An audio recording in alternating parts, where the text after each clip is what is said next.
우리 오늘 말씀 제목 따라합니다. 경향성을 깨는 지혜. 인간의 경향성을 깨는 지혜라는 제목으로 함께 말씀의 은혜를 나누겠습니다. 사람에게는 경향성이 있습니다. 어떤 쏠림 현상이죠. 쏠림 현상. 이 경향성이라는 단어를 임마누엘 칸트 얘기를 했는데요. 어떤 인간적인 욕망이나 감정, 또 현상, 사상 이런 것들이 어떤 방향으로 기울어지거나 또 쏠리는 현상을 경향성이라고 말합니다. 우리가 그런 말 쓰잖아요. 저 사람은 어떤 경향이 있어, 어떤 성향이 있어. 그 경향성을 말합니다. 반복적으로 변하지 않는 그 행동을 경향성 이렇게 이야기합니다. 오늘 말씀에 나오는 이 유다 백성들도 개인뿐만 아니라 한 나라, 이 유다 백성들도 이러한 경향성이 있었습니다. 나라가 풍전등화의 위기에 있습니다. 아수르가 공격을 하고요, 바벨론 제국이 침략을 하게 되는데요. 이 반복적으로 외세 침략이 있는데요. 이 유다의 경향이 뭐냐? 자꾸 사람을 의지해. 그리고 자꾸 강대국을 의지합니다. 처음에는 이 남유다와 북이스라엘이 전쟁을 할 때 더 위에 있는 이 아람, 지금의 시리아죠, 그죠? 시리아를 의지했고요. 또 북쪽 이스라엘과 이 아람이 도리어 또 공격을 해오니까 아수르를 의지하고요. 그 다음에 큰 제국 바벨론이 침공을 하니까 이 애굽을 의지하고, 유다 백성들은 계속해서 강한 것을 의지하고요, 강한 나라를 의지하고요. 인간의 경향이 그렇다는 거예요. 자꾸 강한 쪽으로 붙으려고 하는 그런 경향성, 이런 것들은 잘 변화가 되지 않습니다. 여러분, 이것을 영적으로 말하면 죄성이라고 표현합니다. 죄성. 우리 인간은 죄인이죠. 우리를 구원받은 죄인이라고 말합니다. 우리는 여전히 구원을 받았지만요, 여전히 이 땅을 살아갈 때 죄성을 가지고 살아갑니다. 질문하겠습니다. 여러분, 우리가 죄를 지어서 죄인입니까? 죄인이어서 죄를 짓습니까? 이해가 안 되세요? 죄를 지어서 죄인입니까? 아니면 죄인이어서 죄를 짓습니까? 죄인이어서 죄를 짓는 거죠. 어떻게 할 수 있냐면요, 사람은 그냥 가만히 흘러가는 대로 놔두면요, 죄의 방향으로 흘러갑니다. 사도 바울이 말하기를 경건에 이르기를 연습하라. 우리가 이 죄로 흘러가는 이 방향성, 이 경향성을 반대로 돌이키려고 한다면요, 이건 연습해야 돼. 훈련해야 돼. 믿음의 훈련, 믿음의 연단이 있어야 된다는 거예요. 그래서 이 사도 바울의 지금 경건에 이르기를 다 연습하라. 왜? 이런 경향성의 어떤 그 물줄기를 트는 힘은 연습하고 훈련하고 또 기도해야 된다는 겁니다. 여러분, 지금 이 한 민족 유다의 죄의 경향성은 뭐냐? 늘 하던 대로요, 또 사람을 의지하고요, 애굽을 의지합니다. 하나님께서 이사야 선지자의 입을 빌려가지고 너희들 그러면 안 돼. 왜 자꾸 이렇게 수치와 모욕을 당하고 유익이 없는 그런 인간을 따라가고 강한 나라를 따라가느냐? 거기엔 희망이 없어. 무익해. 아무 유익이 없어. 이렇게 말씀하시는 거예요. 자, 그러면 이 유다 백성들은 오늘 말씀을 보니까 자꾸 애굽으로 돌이키고 애굽으로 가려고 하는데요. 왜 그럴까? 그러면 이유가 있죠. 이 유다 백성들은요, 이스라엘 백성은 430년을 애굽에 종살이를 합니다. 430년. 어마어마한, 그죠? 기간이죠. 우리가 일제 치하에 36년 동안 있으면서 짧다면 짧고 길면 긴 그 36년 동안요, 우리의 언어가 바뀌고요, 문화가 바뀌고요, 지금은 많이 변했지만, 우리 어떤 그 삶의 어떤 방식들이 많이 바뀌어졌었어요. 근데 여러분, 36년도 아니고 430년을 애굽에 종살이했다? 이거는 애굽 사람이나 똑같은 거예요. 그러니까 애굽의 DNA가 이 이스라엘 백성들, 나라가 이 자유와 해방을 누리고 가나안 땅에 정착했음에도 불구하고 수백 년이 지났음에도 불구하고 여전히 그들의 DNA 가운데는 몸에 배어있는 애굽의 습관들, 애굽의 경향성, 애굽의 어떤 그러한 인이 박힌 몸에 밴 그런 습성들이 있었다는, 그래서 자꾸 애굽을 바라보는 거예요. 애굽을 따라가는 거예요. 아마도 이 유다 히브리 백성들이 그들의 식성도 애굽 사람들과 비슷했던 것 같아요. 민수기 11장 5절에 보게 되면 이런 표현이 있습니다. 우리가 애굽에 있을 때에는 값없이 생선과 오이와 참외와 부추와 파와 마늘들을 먹은 것이 생각나거늘. 그들이 애굽에 있을 때 파도 먹고요, 마늘도 먹고 생선도 먹고 오이, 참외 다 먹었다. 이 뜻은 뭐냐? 그들의 식성조차도 애굽 사람들과 똑같았다는 거예요. 먹는 것도 똑같고 생각하는 것도 똑같고. 그러니까 여러분, 하나님께서 가나안 땅을 주셨고 자유를 주셨음에도 불구하고 여전히 그들의 마음 가운데는, 그들의 몸에 밴 습관 가운데는 애굽의 어떤 그런 흔적들이 남아있는 거예요. 이걸 깨트리라는 거예요. 이걸 깨트리지 않으면은 무익한 백성, 가치가 없는 백성, 하나님의 백성다운 삶을 살지 못한다는 겁니다. 오늘 그걸 우리에게 말씀해주고 있는 겁니다. 그래서 유다 백성들은 늘 위기가 생기면요, 하나님께 나가기보다는 애굽으로 나아가고요. 이걸 믿음 생활이 뭘까요? 믿음 생활. 믿음 생활은 이러한 삶의 죄성들, 이 경향성들을 깨트리는 게 바로 믿음 생활이에요. 시학적인 표현에 의하면 거듭남의 과정이라는 겁니다. 여러분, 우리가 하나님의 백성, 하나님의 자녀로 우리가 구원받은 백성으로 살지만요, 이거 깨지 않으면은 이 세상을 그냥 똑같이 무능력하게 그저 그런 삶을 살 수밖에 없다는 거예요. 여러분, 오늘 말씀을 통해서 이런 경향성, 죄성을 깨뜨리시기를 축복합니다. 오늘 이 이사야 선지자는 우리에게 이러한 삶의 문제들을 깨뜨린 그 비결이 뭘까? 한번 따라합니다. 자꾸 물으라. 다시 한번 자꾸 물어봐라. 이런 죄성을 깨뜨린 비결이 뭐냐? 자꾸 물어보라는 거예요. 자꾸 물어보라는 거예요. 누구에게? 하나님께 물어보라는 거예요. 여러분, 나의 경향성, 나의 고집, 나의 죄성을 깨는 비결이 뭘까요? 자꾸 하나님께 물어보라. 이게 기도죠, 기도. 기도는 여러분 어려운 게 아니에요. 자꾸 하나님께 물어보는 거예요. 여러분, 우리가 물어볼 때 내 고집대로 사는 것이 아니라 물은 것에 대한 응답으로 살게 돼요.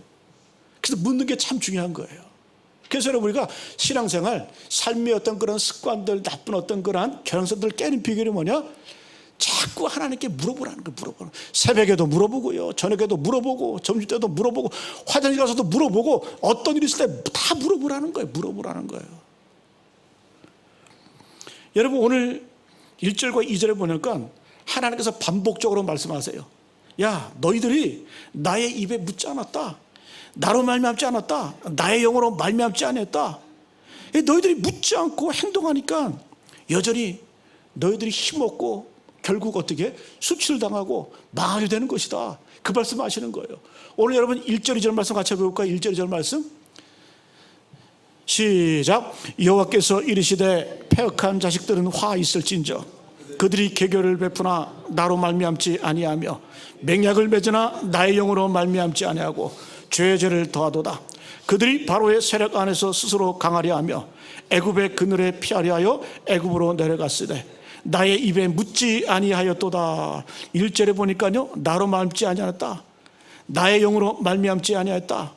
2절 끝에 보니까 애굽으로 내려갔으되 나의 입에 묻지 아니하였도다. 주님께서 계속 뭐라고 반복해요? 니들이 나에게 묻지 아니했다. 그래서 니들이 수치를 당하고 나라가 망하는 거다. 여러분, 우리가 이렇게 교회 나와서 예배 드리면서 주님을 찬송하고요, 주님께 예배하고 영광 돌리지만요, 평상시의 삶 가운데 주님께 묻지 않고요, 주님께 우리가 묻고 응답받지 않으면요, 다 같은 거예요. 희망이 없는 거예요. 하나님의 백성이라는 어떤 그러한 홀만 있지, 우리 어떤 내면 가운데 하나님의 백성으로서의 능력 갖고 살 수가 없다는 겁니다. 여러분, 나의 죄성을 이기는 길이 뭐라고요? 나의 삶의 잘못된 경험성을 이기는 비결이 무엇일까요? 자꾸 하나님께 묻는 거예요. 묻는 거예요. 여러분, 물으시기를 축복합니다. 자, 우리가 하나님께 자꾸 물어보면 어떤 결과가 생길까요? 책임이 전가됩니다. 다시 한번요. 우리가 하나님께 자꾸 묻고요, 자꾸 하나님께 나아가면요, 책임이 하나님께 전가가 돼. 이게 참 놀라운 힘의 비결이에요. 인생의 지혜, 인생의 원리가 뭘까요? 내가 자꾸 물어보면 그 책임이 물어본 그분에게 넘어가요. 우리 군대 간 청년들이 있죠, 그죠? 5명 있는데 우리 마서영 목사님이 이제 좀 이따가 저거 할 것 같아요. 사랑의 과자 박스 선물을 보낼 것 같아요.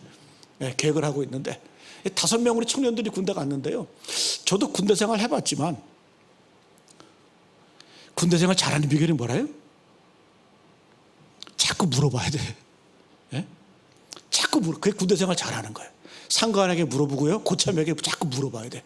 그럼 좋아해. 물어보지 않으면 어떻게 돼요? 내가 책임져야 돼. 그렇죠? 군대 생활만 그럴까요? 직장 생활도 그렇고, 직장 생활 잘하는 분들은 어떤 분이에요? 자꾸 상사에게 물어보는 거예요. 예? 그러면 문제가 생기거나 어떤 여러분 일이 생기면요, 내 책임이 안 되는 거예요. 예? 상사의 책임이 되고요, 책임이 전가가 되는 거예요. 여러분, 기도가 왜 무서운 줄, 왜 능력인 줄 아세요? 내가 기도하는 그 순간 내 책임이 아니고요, 하나님 책임이 되는 거예요. 하나님의 능력이 되는 거예요. 그래서 여러분도 마찬가지입니다. 물어보지 않으니까 문제가 생기고요, 안 물어보니까 다 내가 책임지는 인생을 살 수밖에 없는 거예요. 왜 그렇게 힘들게 사십니까? 우리 주님 말씀하셨잖아요. 수고하고 무거운 짐진 자들아 다 내게로 오라, 내가 너희를 쉬게 하리라. 자꾸 와서 물어보고 내려놓고 하라는 거예요. 그 인생의 무거운 짐, 근심 걱정 다 내려놓으라는 거예요. 왜 그거 다 지고 삽니까? 세상과 똑같이. 여러분, 자꾸 물어보시기를 축복합니다.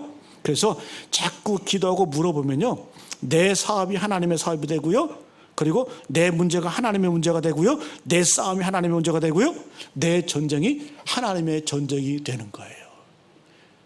여러분, 성경에서 보게 되면 하나님께 정말 잘 물었던 사람이 있어요. 그게 누굴까요? 많이 있지만요, 다윗은요 늘 하나님께 물어봤어요.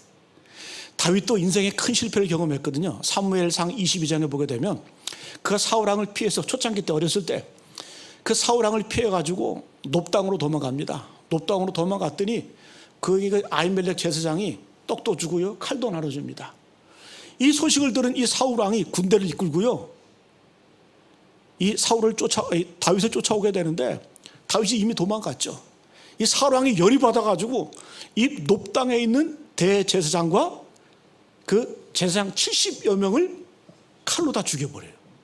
그리고 그 땅에 있는 그 짐승 사늘까지도 싹 그냥 몰살시켜 버립니다. 여러분, 그때 다윗의 마음이 어땠을까? 그 어린 다윗의 마음.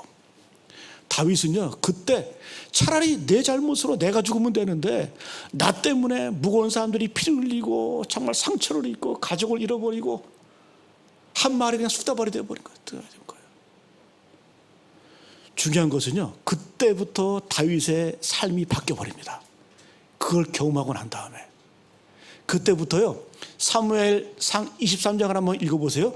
그때부터 다윗의 습관이 뭐가 나오냐? 이런 말이 나와요. 여호와께 물어 이르되. 하나님께서 이 그일라 백성을 건져내라. 그일라 백성들이 블레셋에 의해서 잡혀갔거든요. 이 전쟁을 해야 되는데, 여러분, 이 다윗은 도망자잖아요. 비정규군이잖아요. 다른 무리가 있긴 했지만, 하나님께 그때부터 뭐 했냐? 함부로 행동하지 않아요. 함부로 판단하지 않아요. 어떻게? 하나님께 늘 묻습니다. 그때 이후로부터 다윗의 삶은, 다윗의 항상 따라다니는 단어가 있어요. 여호와께 묻자와 이르되, 여호와께 여쭈어 이르되, 하나님께 물어 이르되, 그 다음에 또 아예 하나님의 전에, 하나님 앞에 들어가 앉아 이르되. 여러분, 그 위기, 그 절망 상황 가운데서요, 다윗은 변화됩니다. 이제부터는요, 계속해서 하나님께 물어, 또 묻고 또 묻고 또 묻고 또 묻고. 여러분, 하나님 귀찮아 안 하세요. 우리 자녀들 어렸을 때 보세요. 아빠에게 뭐야, 엄마에게 뭐야, 자꾸 묻잖아요, 그죠? 예? 숨도 안 쉬고 물어보잖아. 그럼 엄마 아빠가 기분 나빠요? 애놈 새끼야 조용히 해, 그래요? 아니죠. 얼마나 좋은지 몰라. 하나하나 다 가르쳐 주잖아요. 여러분, 하나님과 우리의 관계도 마찬가지입니다. 여러분, 내 인생 내가 책임지면요, 내 인생 책임지는 그 수준밖에 안 됩니다. 그러나 하나님께 자꾸 묻고요, 응답받고요, 묻고 응답받고 묻고 응답받고 하면요, 하나님께서 우리를 상상할 수 없는 그런 길로 인도해 주신 줄로 믿습니다. 그걸 우리는 뭐라고 말해요? 비전과 꿈을 꾸는 거예요. 그래서 여러분, 결국 묻지 않으니까 어떻게 되냐? 5절 보니까요, 5절 한번 보세요. 그들이 다 자기를 유익하게 하지 못하는 민족으로 말미암아 뭘 당한다? 수치를 당하리니.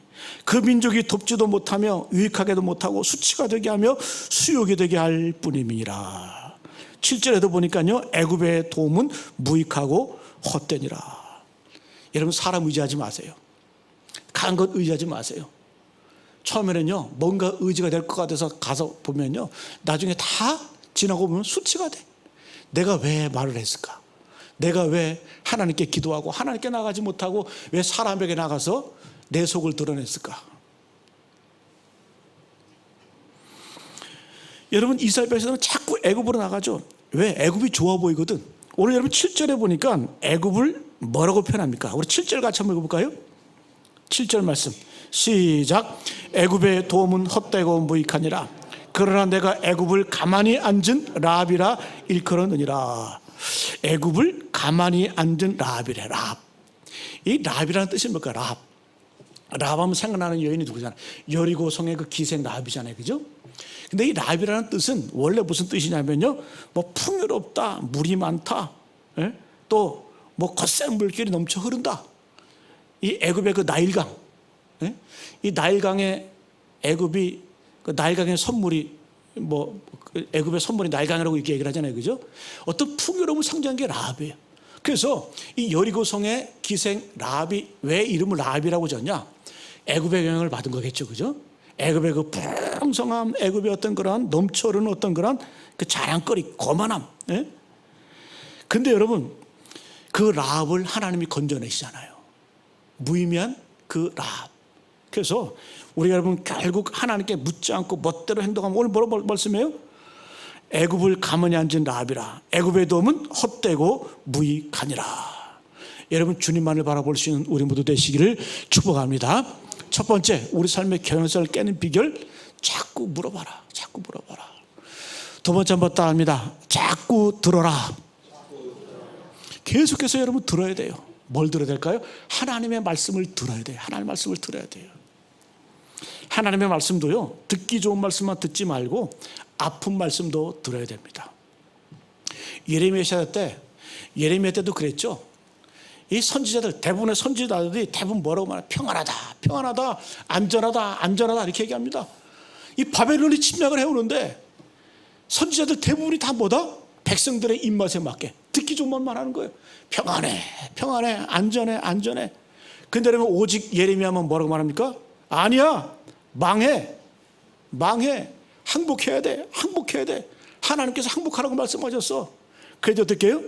예레미야를 두들겨 패고요, 구덩이에다가 던져버려요. 조폭도 아니고, 땅을 파고 여러분 구덩이에다 던져버려요. 예레미야를 죽이려고. 그러니까 이 당시만 해도 다 뭐다? 이사야 때도 그렇고요, 예레미야 때도 그렇고 하나님의 백성이라는 사람들이 다 뭐다? 듣기 좋은 말만 들어, 듣기 좋은 말만, 달콤한 말만 들으려고 하는 거예요. 여러분 사람들은 자꾸 듣기 좋은 말만 들으려고 합니다. 여러분 오늘 그 말씀이 10절과 11절에 나오거든요. 10절 11절 같이 한번 읽어볼까요? 시작. 그들이 선견자들에게 이르기를 선견하지 말라. 선지자들에게 이르기를 우리에게 바른 것을 보이지 말라. 우리에게 부드러운 말을 하라. 거짓된 것을 보이라. 너희는 바른 길을 버리며 첩경에서 돌이키라. 이스라엘의 거룩하신 이를 우리 앞에서 떠나시게 하라 하는도다. 듣기 좋은 말만 듣고 싶어 하는 거예요. 선택적인 들음이라고 말하죠, 그죠? 선지자들에게 이르기를 선견하지 말라. 하나님 뜻 증거하지 말라. 바른 것을 보이지 말라. 우리에게 부드러운 말을 하라. 거짓된 것을 보이라. 거짓말로 우리에게 듣기 좋은 말을 해줘라. 너희는 바른 길을 버리며 척경에서 돌이키라. 이스라엘 거룩하신 이를 우리 앞에서 떠나시게 하라 하는도다. 내 유익 때문에 하나님 떠났으면 좋겠다, 이 정도까지 나가는 거, 이 정도까지. 여러분 우리는 안 그럴까요? 우리도 이때와 똑같다는 거예요. 평안하다, 평안하다, 안전하다, 안전하다. 그러나 여러분 목사의 사명은요, 여러분들이 듣기 싫은 소리를 더 많이 해야 돼요. 입에 쓴 소리를요 더 많이 해야 돼요. 그래야 여러분들이 살아나는 거예요. 살아나는 거예요. 여러분 신앙생활 할 때 이 듣기 좋은 소리만 들으면 망해요. 선택적인 들음만 들으면요 망합니다. 왜? 이 듣기 좋은 소리는요 나를 강화시켜요. 내 자아를 강화시킵니다. 내 욕망, 내 경외성을 강화시키기 때문에 망하게 되는 거예요.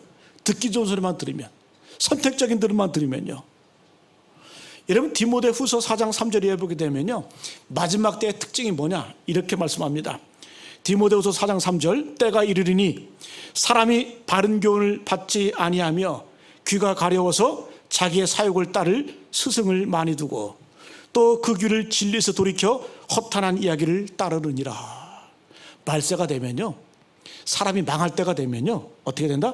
바른 교훈을 받지 않는데 귀가 가려워서 자기의 사욕을 따를 스승을 많이 둔대. 자기의 사욕 뭐예요? 자기의 욕망, 자기를 강화시키는 것, 그걸 따르는 말 스승을 많이 둔대. 또 그 길을 진리에서 돌이켜 허탄한 이야기를 따르니라. 어떤 분은요 TV에서, 요즘 여러분 기독교 TV가 얼마나 많이 있습니까? 몇 개 되잖아요, 그죠? 리모컨 들고요 자기가 듣고 싶은 소리만 들어. 돌렸다. 저는 여러분 큰일 납니다. 때로는 여러분 우리가 쓴소리, 내 양심에 찔리는 그런 소리를 들을 줄 알아야. 그래서 여러분 어렸을 때는 믿음이 연약할 때는요 내가 좋아하는 말씀에다 줄을 거. 그런데 믿음이 성숙하면요 주로 하나님의 명령어 줄을 겁니다. 내 머리로는 도저히 이해가 안 돼, 납득이 안 돼, 공감도 안 돼. 그런데 하나님의 말씀이야, 하나님의 명령이야. 거기에 줄을 거예요. 그때부터 성장하는 거예요. 그때부터 성숙되어지는 거예요. 말씀을요 선택적으로 들으면요 반드시 오늘 말씀에 이 이스라엘 백성들처럼요 수치를 당하고요 능력 없는 삶, 이리저리 끌려다니는 그런 인생을 살 수밖에 없다라는 거예요. 여러분 하나님의 말씀에 능력이 있는 줄로 믿습니다. 하나님의 말씀은 이 사도 바울이 디모데에게 가르치는 그 말씀 가운데 딱 세 가지로 정확하게 요구하고 있어요. 하나님의 말씀이 어떤 능력이 있냐. 디모데 후서 3장 15절 해보게 되면요 또 어려서부터 성경을 알아나니 성경은 능히 너로 하여금 그리스도 예수 안에 있는 믿음으로 말미암아 구원에 이르는 지혜가 있게 하느니라. 첫 번째 말씀의 능력은요 구원에 이르는 지혜가 있게. 말씀을 들어야 돼요. 믿음은 들으면서 난다. 들어야 돼. 두 번째는요 모든 성경은 하나님의 감동으로 된 것으로 교훈과 책망과 바르게 함과 의로 교육하기에 유익하다. 첫 번째 하나님의 말씀은 구원의 능력이 있어요. 두 번째는 사람을 가르치는 영적인 교육의 효과가 있어요. 세 번째는 뭐냐, 이는 하나님의 사람으로 온전하게 하며 모든 선한 일을 행할 능력을 갖추게 하려 함이니라. 선한 일을 할 수 있게끔 능력을 주는 게 하나님의 말씀이에요. 자, 세 가지죠. 하나님의 말씀은 간단합니다. 구원에 이르는 지혜가 있게 해요. 그 다음에 의로 교육하기에 유익합니다. 교육적인 측면이 있어요. 세 번째는요 우리에게 선한 일을 행할 능력을, 동기를 부여하는 것이 바로 하나님의 말씀이라는 겁니다. 여러분 그래서 우리가 자꾸 물으세요. 하나님께. 그리고 자꾸 들으세요. 저는 수요 예배, 금요일에 드릴 때마다 다들 어디가 있는지 모르겠어요. 기껏 여러분 우리가 밤에 가면서 뭐해요? TV 보고 앉아서 그냥 똑같이 흘러가는 대로 사는 거 아니에요? 여러분 그래서 우리가 예배 드리러 오는 것 참 거창스럽죠, 그죠? 하루 일과를 다 마쳤는데도 내가 새로 세수도 하고 피곤한데 옷 갈아입고 와야 되고 또 와야 되잖아. 버스 타고 와야 되고. 근데도 그게 나를 살리는 비결이라는 거예요. 내 삶의 경향성, 죄성을 깨트리는 그 능력이 뭐예요? 자꾸 묻고 자꾸 들으라는 거예요. 여러분 어느 순간 자꾸 듣고 자꾸 묻잖아요. 그럼 엄청난 결과를 나타냅니다. 이런 경우는 있죠.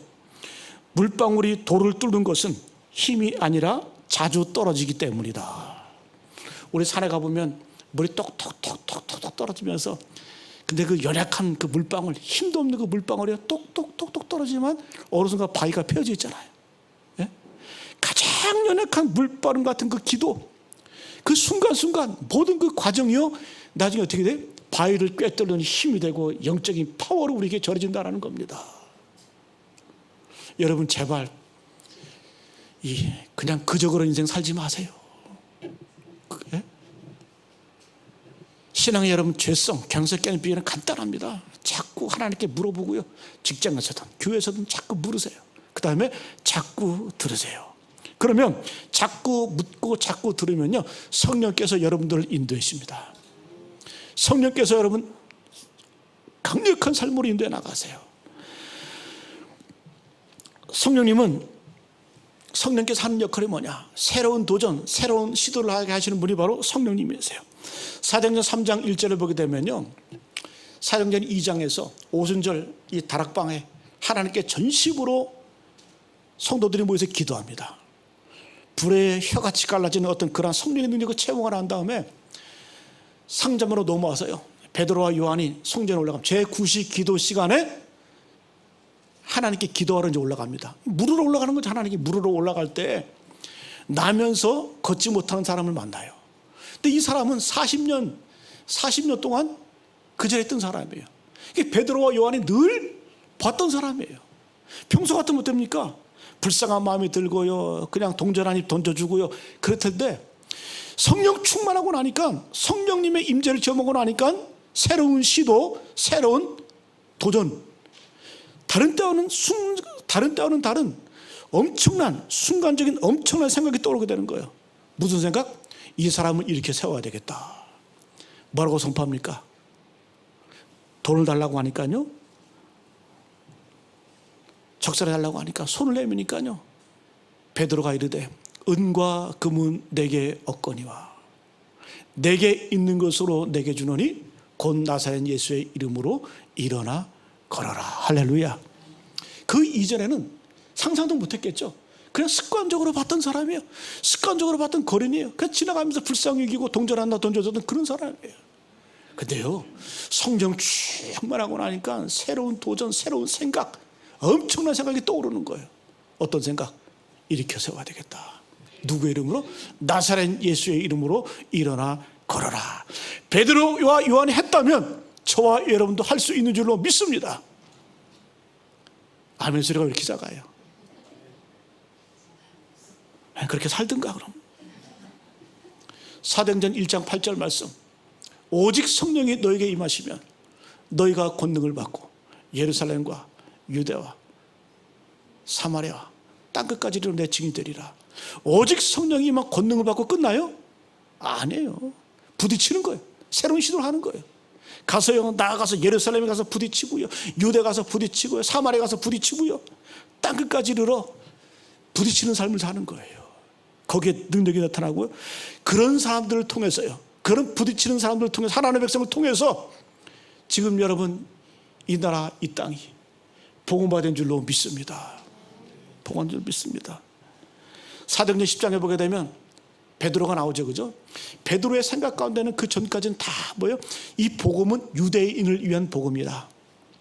우리 민족, 하나님의 선택된 백성만 이 복음을 받아야 된다라는 그런 어떤 선입관이 있었던 것 같아요.